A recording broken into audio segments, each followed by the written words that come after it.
হুগলি লোকসভা কেন্দ্রের তৃণমূল প্রার্থী রচনা বন্দ্যোপাধ্যায় গতকাল পেশ করেছিলেন মনোনয়নপত্র।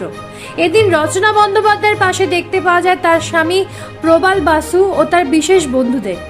রচনা বন্দ্যোপাধ্যায়ের ছবি আঁকা বিশেষ পোশাক পরে এদিন তাদের দেখা যায় প্রচারের ময়দানে।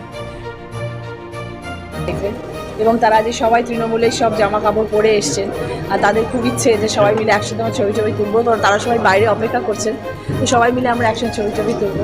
সবাই নতুন জামা বানিয়েছে, তৃণমূল লেখা জামা বানিয়েছেন এবং সবাই সেটা পরে এসছেন।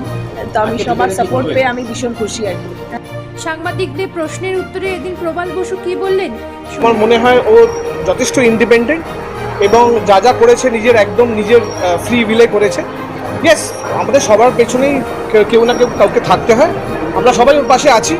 আমরা শুভ কামনা করি যাতে নতুন জার্নিতে যেরমভাবে প্রত্যেকটা লাইফের প্রত্যেকটা স্ট্রাগল নিজে ওভারকাম করে এসছে,